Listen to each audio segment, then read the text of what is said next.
Alright, testing this again. And now let me see what the quality looks like here. Hopefully it is not terrible. Let me see.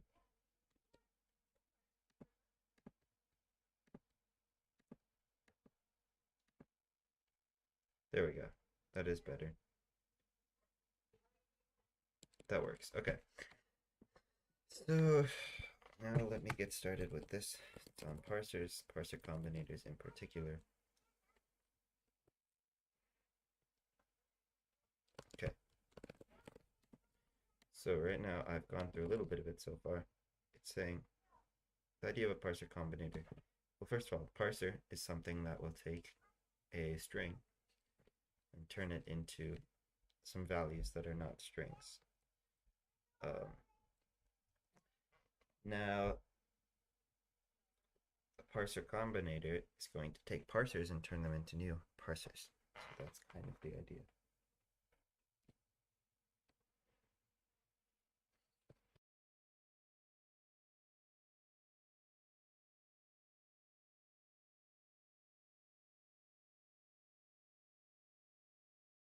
So, that's useful. Wait a sec, is my microphone just super low or what?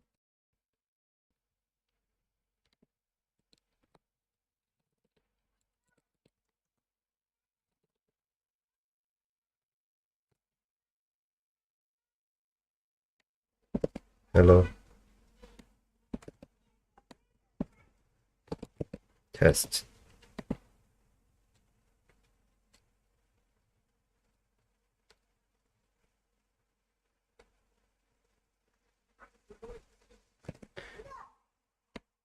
Okay, well that's too loud. So this maybe is better.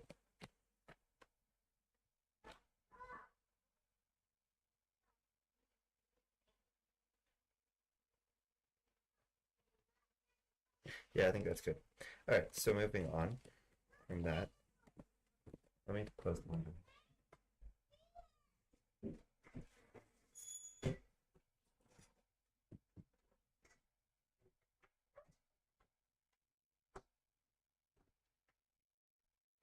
Okay, window has been closed, and now let me get back to this. Parser combinator is going to take, I'm going to try and draw this if I want to. You have, stuff, right? And then a parser is going to turn it into, I don't know, some kind of structure, like some kind of, you can think of it as like structure of stuff, and it figures out what's going on. So say it could turn it into like a linked list of letters. I don't know if you want to. That would be kind of a dumb example of a parser, but it could turn it into good stuff. And then a combinator is going to take some arrow plus some arrow and turn it into like a new arrow, right? So that would be an example of a parser combinator then. Anyway, so here I have a very basic parser.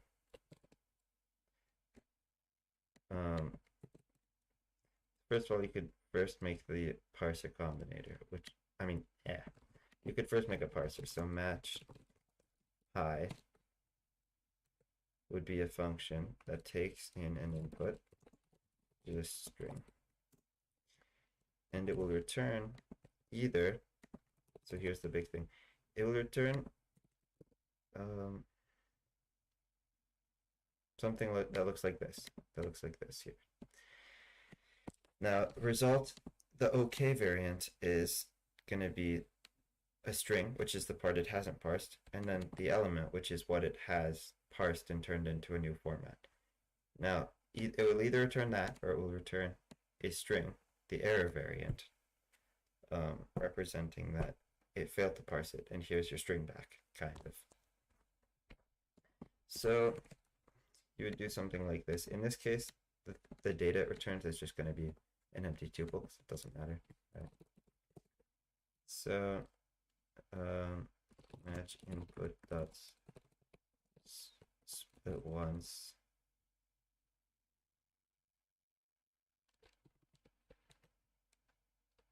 Let me think about this actually. I don't think split once is what I want here.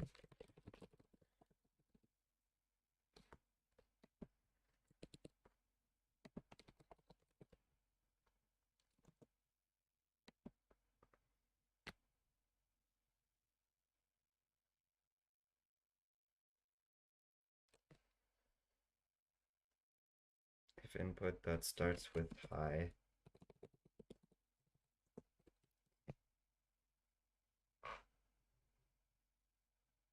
man.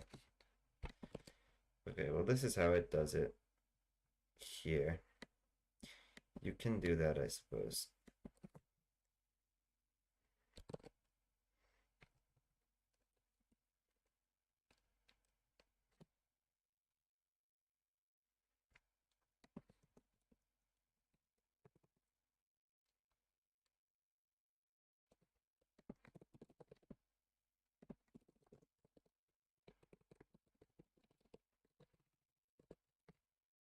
You could probably do it like this, I think.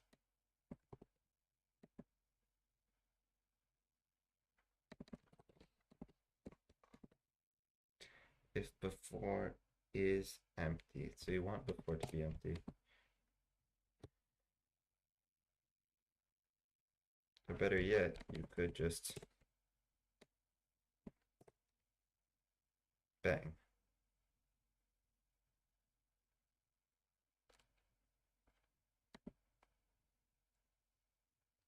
Let me test split once real quick. Play the rest line. Let x equals a, b, c, d, e, f, g. Debug x dot split once. See. A, b. Okay. So you would want it to be an empty string. There you go. Bang. So you can also use that, as I was saying, match input dot split once high. If it's some blank after, then you're going to return after as what it still has to parse. And this, otherwise it's an error. Give it back what it gave you. Failed to parse. Right. So you can do it like this, and then you can also do parse I equals, you know, match high. Right.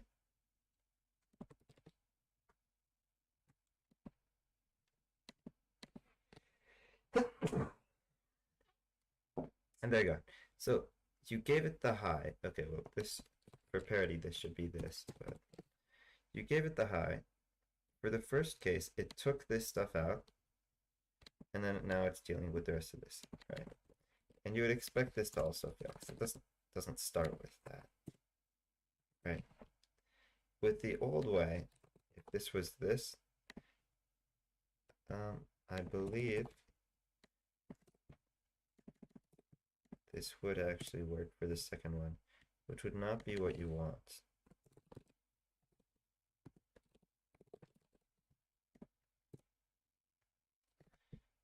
Right. Yeah, that wouldn't be good. You wouldn't want that because it kind of threw this stuff away without telling you. You would want that. Bang. Now, given that,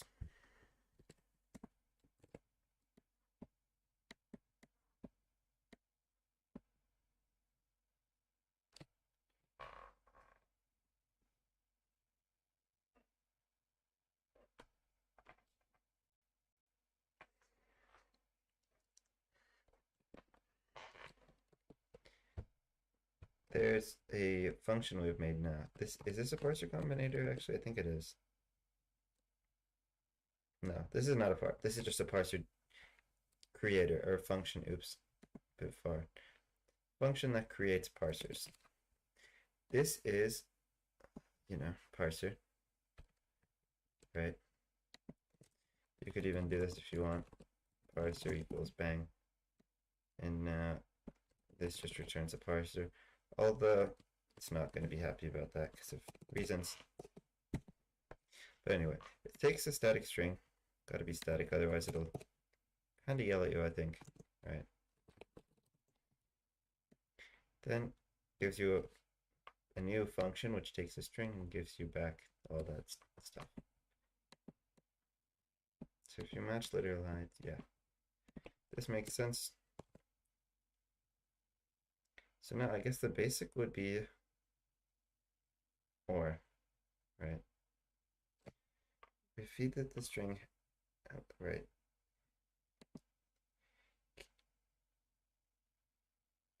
Yeah, I think this is split once. I think that's what it wants you actually to do.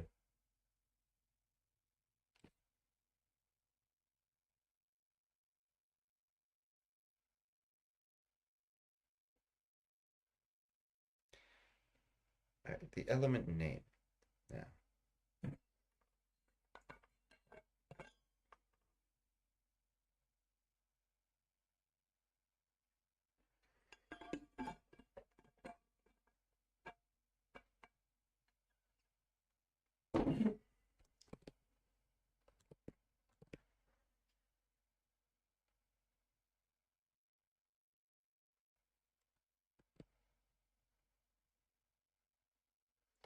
One alphabetical character followed by 0 or more of either an alphabetical character, a number, or a dash.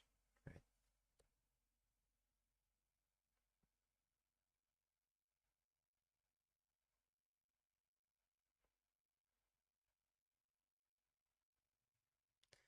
Okay, so what it's going to do is matched characters. And then it's going to iterate through everything.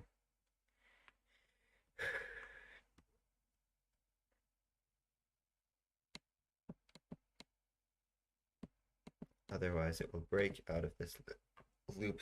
Excuse me. Yeah, so this is going to be something I'm just going to copy because I don't really feel like doing this. It makes sense. Although I'm sure you could do it a little bit better than this.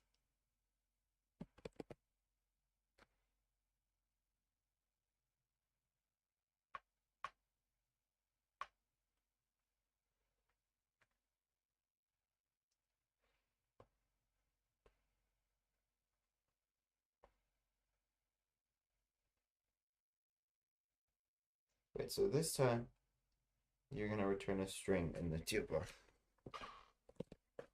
So right here, ta-da. So that is the useful bit of info. It's going to be matched, isn't it? Yeah, going to be matched. That's what you returned.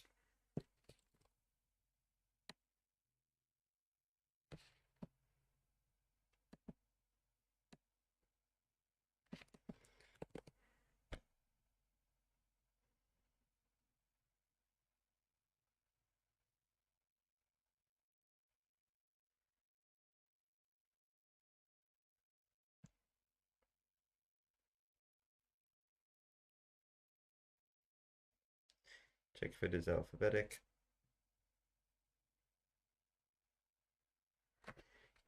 And then check if it is.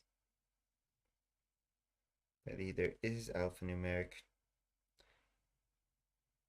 Does alphanumeric do dashes? Don't think so, right? So that's why that's there.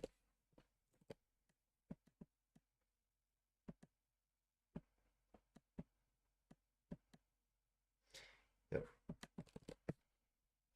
The first time we see something that doesn't match those criteria, it means we're done parsing. So we break out of the loop and return the string we've built, remembering to slice off the bit we consumed. It's worth noting that we don't return with an error. If we see, yeah, that makes sense because as long as you have parsed at least one character, you're fine, right? If you see something else, that just might be the end of it. So if you've got like,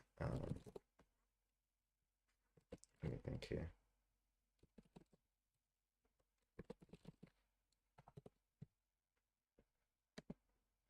If you have something like this, right?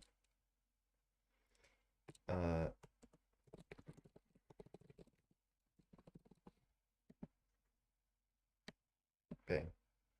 That can be one character. And the next thing is going to be a space when you get to it, and you're going to be like, what? But it's not done. There's still,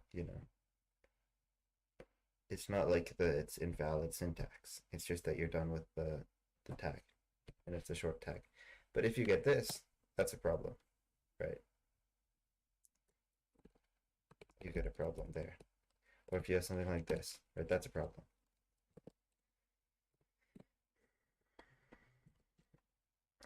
So, given that,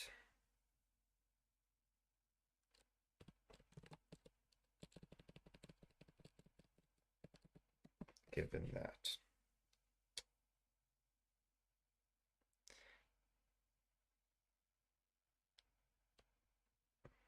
now we've got element. This is, by the way, the struct that the things are going to be, right? So say you had like ahref equals test, right? It's going to be an it's going to be an element with the name a to string, obviously. Attributes is going to be a vector of href.toString and test.toString. And in this case, it's not going to have anything. Well, you can imagine, say it had another image inside, and then it ends, right? Then it's going to have children vector of like another element, and you can kind of see where I'm going from here.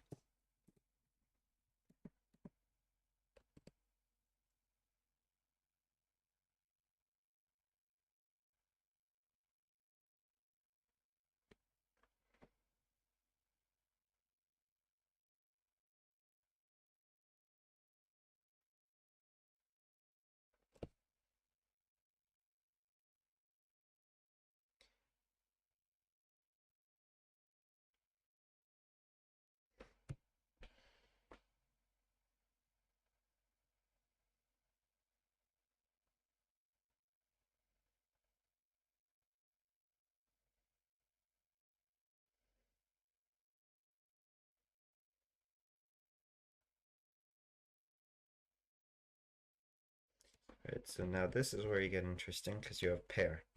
It's a function which takes two parsers and expects them to show up after each other. This is not really the best code I've ever seen. I'm sure you could do it with map, right? Yeah, this is not what you really want to see.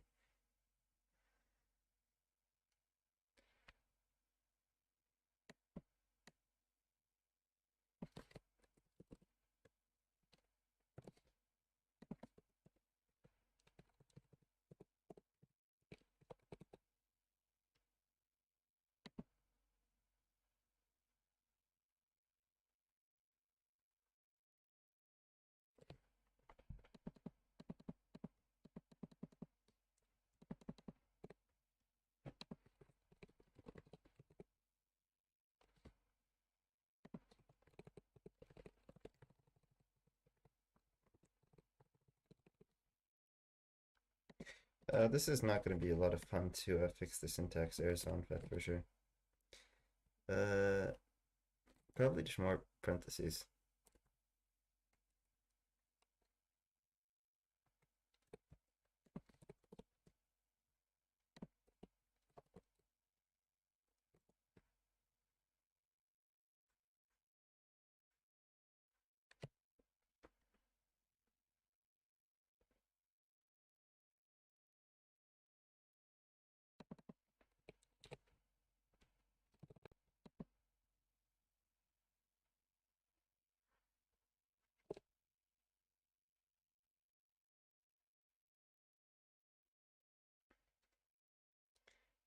Right, so I think you would want flat map, or end-end is what it's called.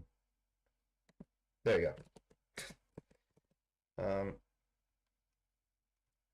If it works, right?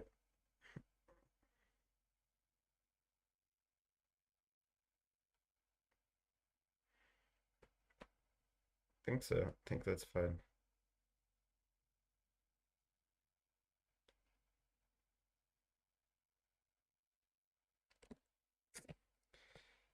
Can we do this here? Type parser r equals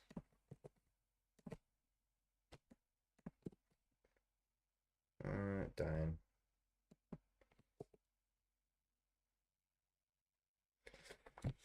That's really annoying. Is there really not a good way to do that?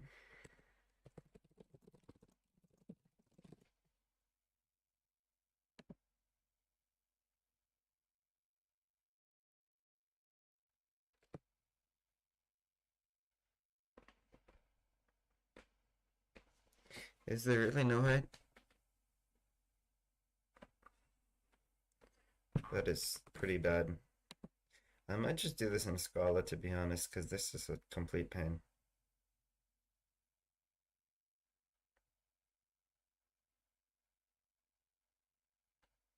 Yeah, no thanks. This is just bad. Whatever, we'll have to deal with that for now.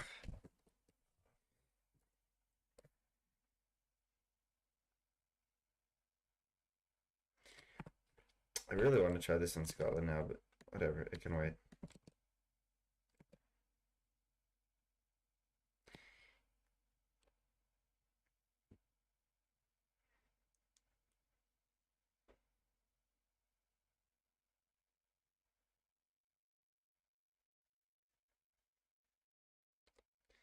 Alright, so now let me try pairing this combinator.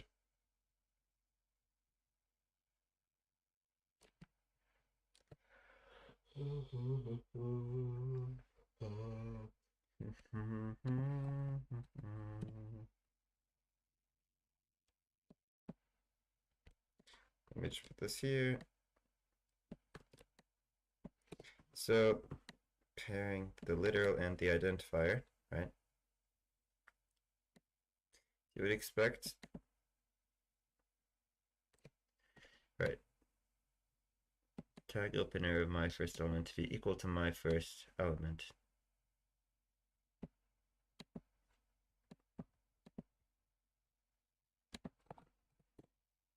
And yeah, all good.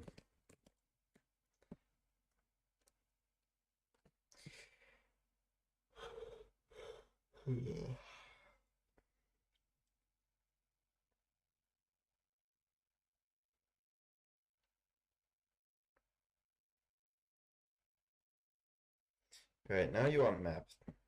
Map will take a parser and a function.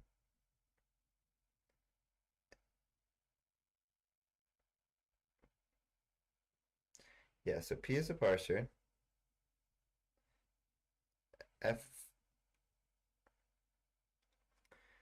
P is a parser, F is a function. And it'll give you back a B. It'll turn the result of A into a result of B, basically.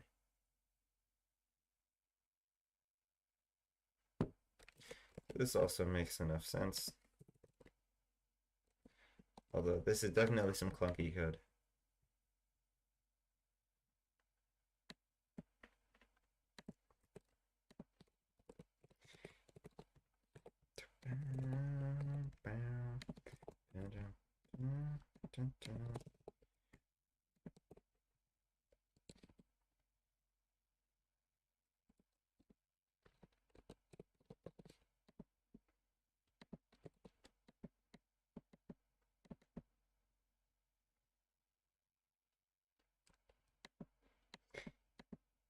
That's definitely a thing.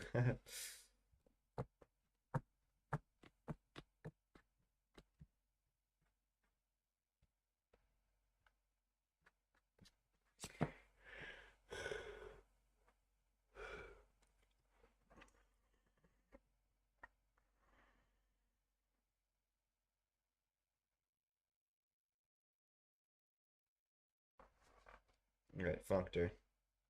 See it an option, result, iterator, future.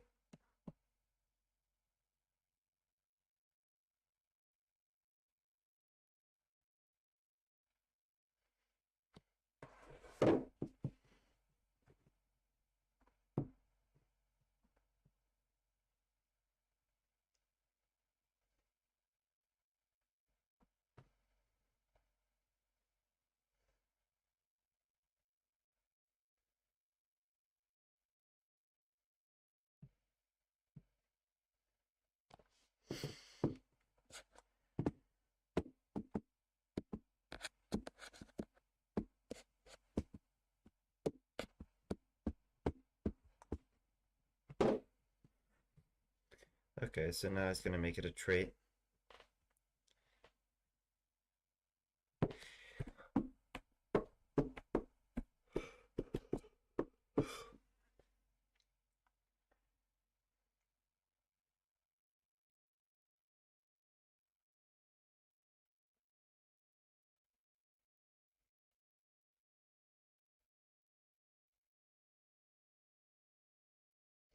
Okay, so they're going to make parser here a trait, right?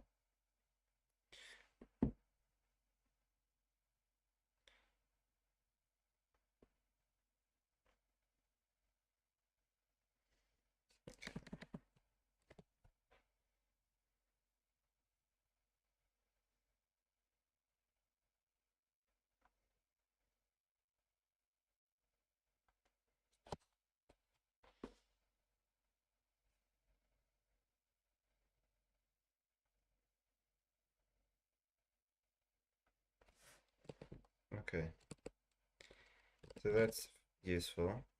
I'm going to put this near the top.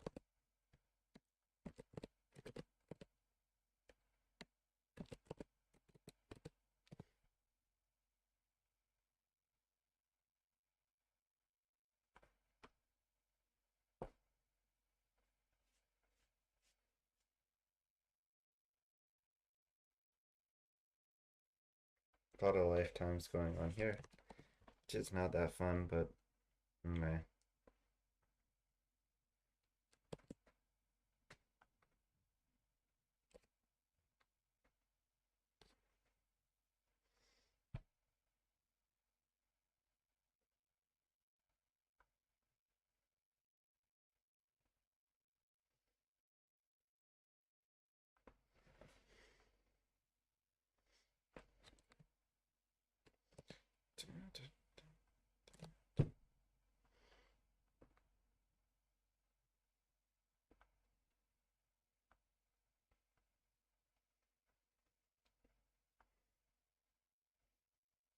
Right, so now you'll just do function dot parse.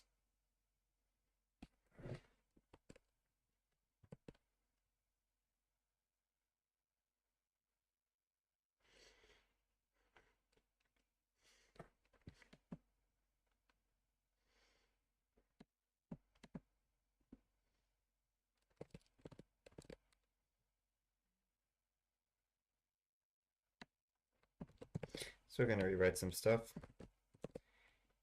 Parser dot parse input.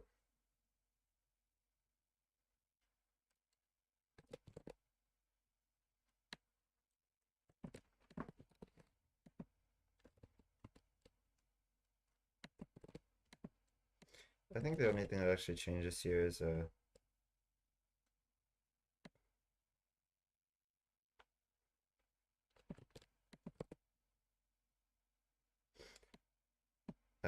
they did do this.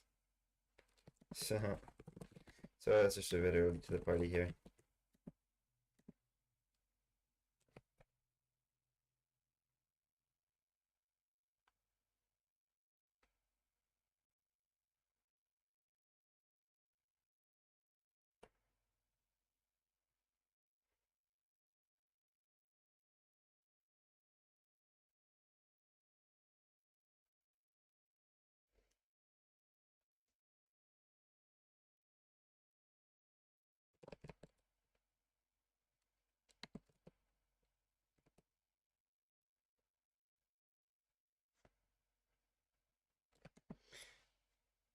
Audio stream.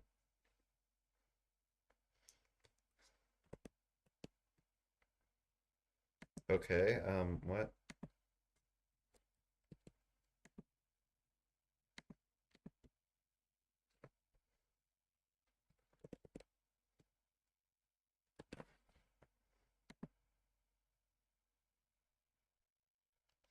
Okay, well, I'll do that later. Assuming this works.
Right, this is what I was going to say.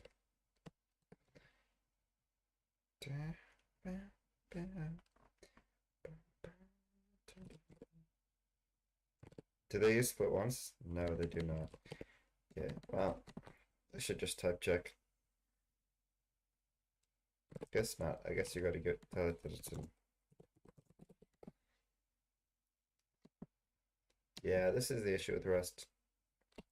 That it's just a bit too wordy for stuff like this. Just too many words.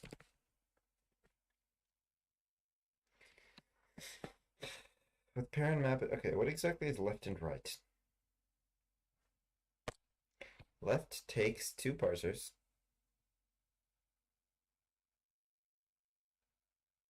and returns the first one.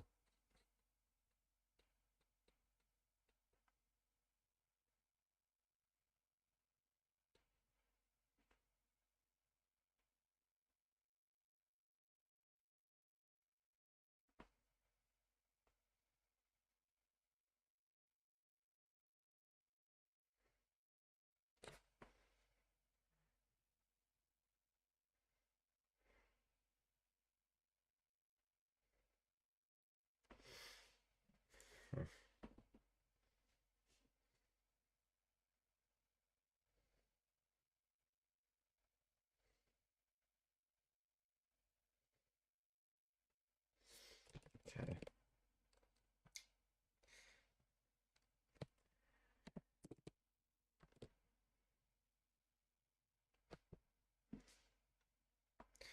Right, so let me just really quickly rewrite this. Gives you the first tuple here. And this should be a parse, this should be a parse. Oh, good. So left will... Okay, I can figure out what right is here. This is going to return the R2. And it's going to give you the first one here. Ta-da. This won't type check, right? Cool.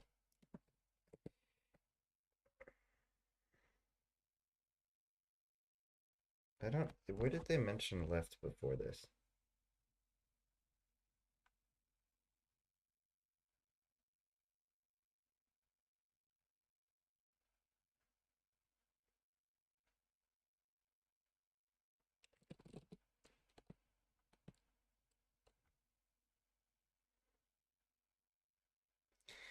Left, which discards the result of the first parser and only returns the second.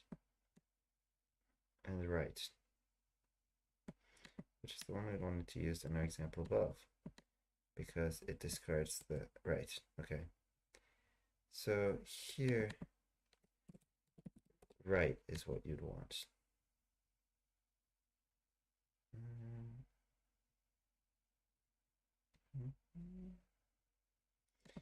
Yeah, you know what? I'm not going to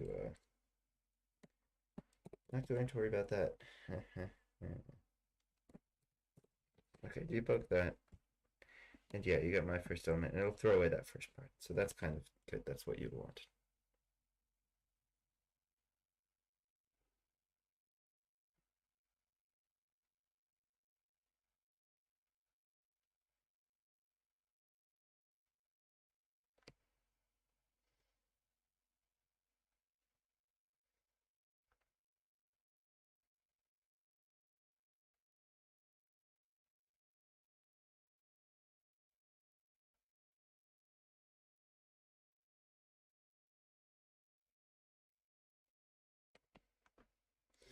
Okay, that's map.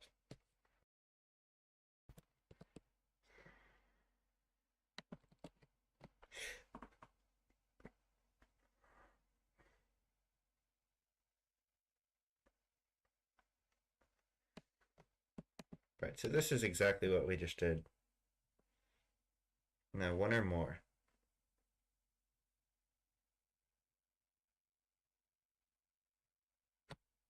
White space, right.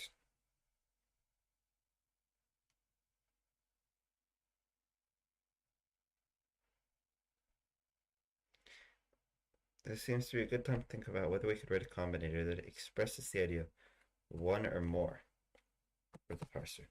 I'm gonna try that now real quick.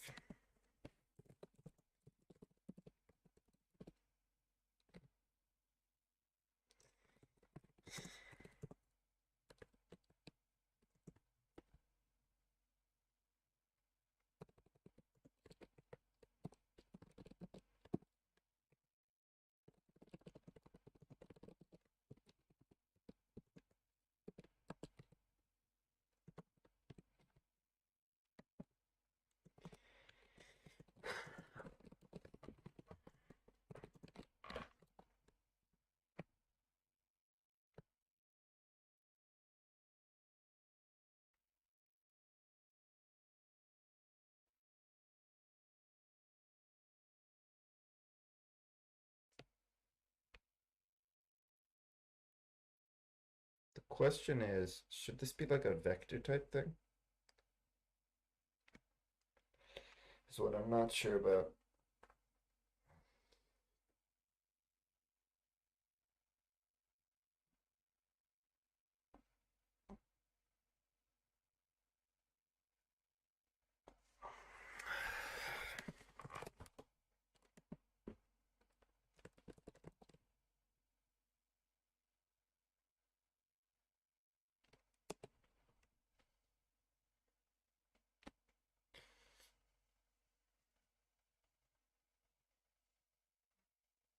Okay, so now at least that isn't yelling at me.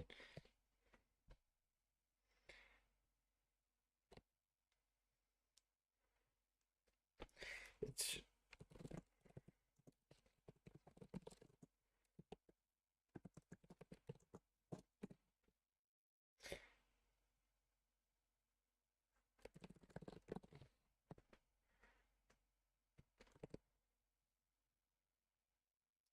okay, so that's close.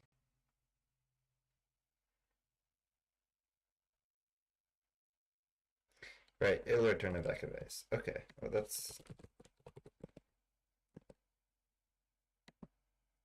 good to know. Knowing that, I think I could probably figure it out.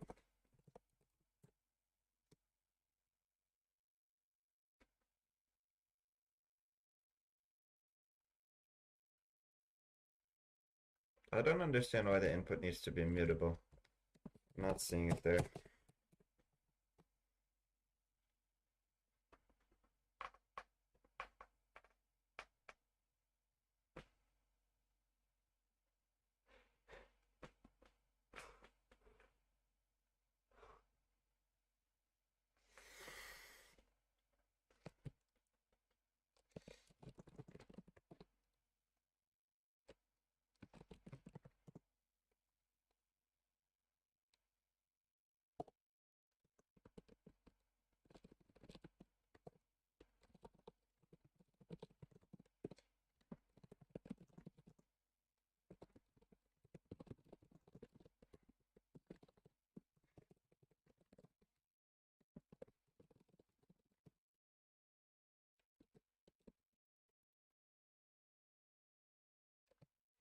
Um,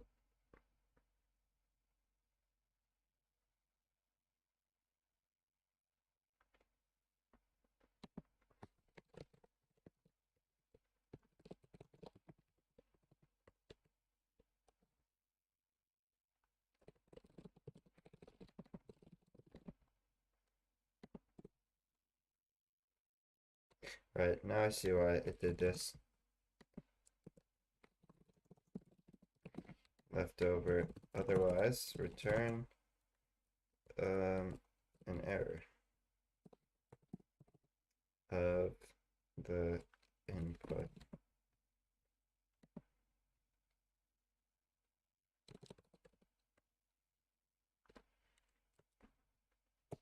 Um,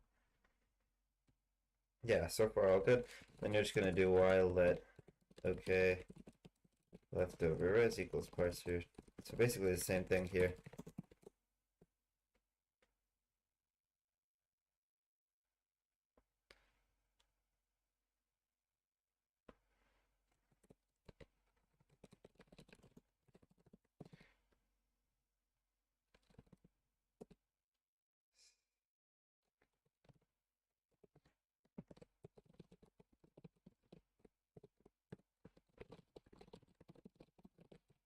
Right, so you have some code repetition here for sure.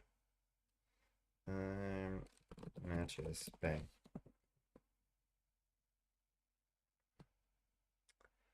But it returns result vector stirs. Do I have this wrong here? I do. This should be here, this should be here. Now it should type check. Ta-da! So that's one or more. Obviously 0 or more would not be hard at all. All you would do is bang. 0 or more would always return okay. So here you kind of have code repetition. I feel like 1 or more could be defined in terms of 0 or more, that's for sure. This part at least is 0 or more, but whatever.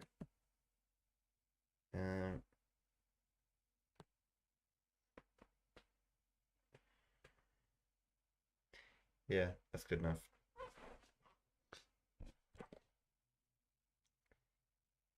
Ta-da! Right. So 0 or more could never return an error. It could only return okay.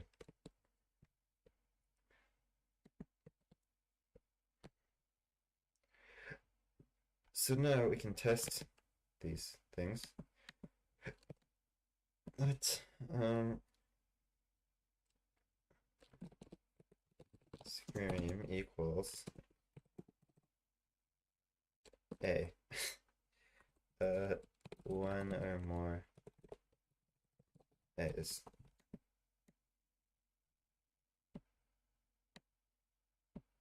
Right, what was it again? Match literal a. There we go. Now let's debug screen.parse.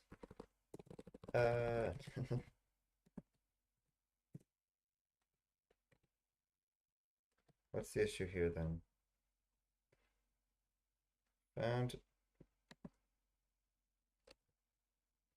I don't remember doing that. What's the issue now?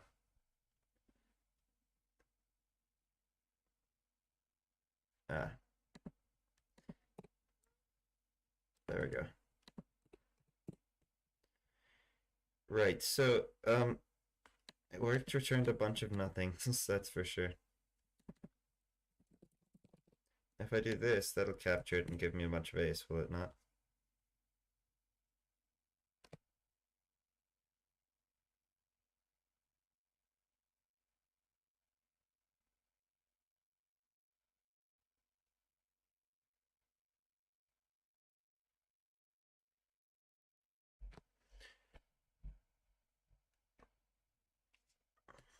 Weird.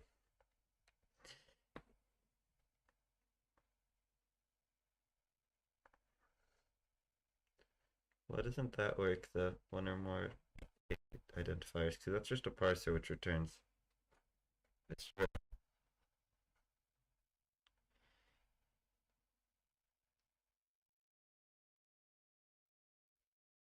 I mean, to be fair, that's not going to work either, so. What you really want, I guess, is a parser that'll give you back the data, but whatever.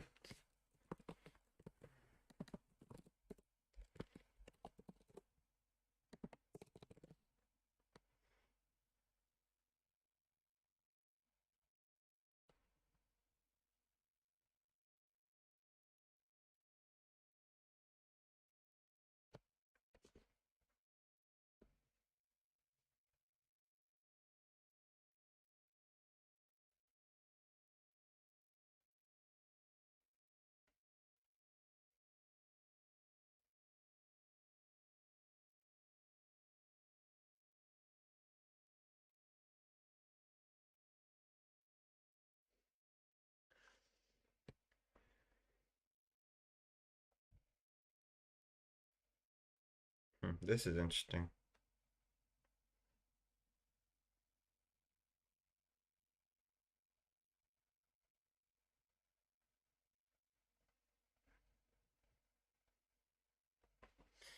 Having a bit of trouble seeing how that works.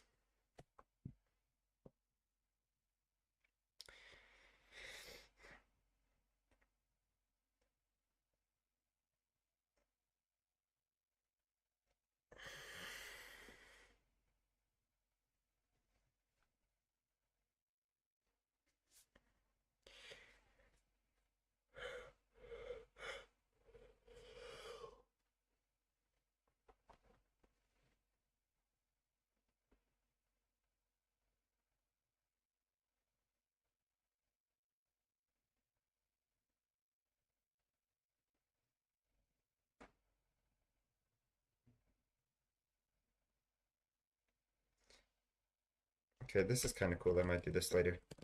Probably not in Rust though.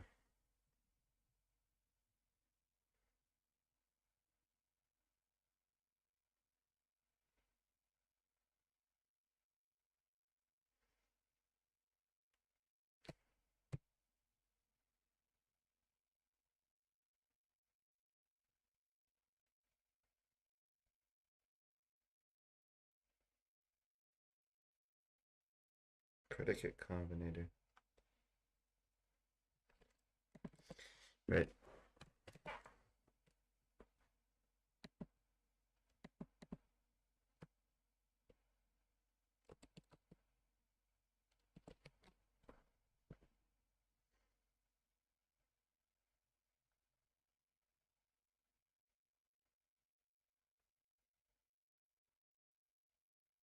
This is cool. Zero or more occurrences of one or more white space items being followed by the attribute.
Okay, this is a good place to stop. I'll be back later.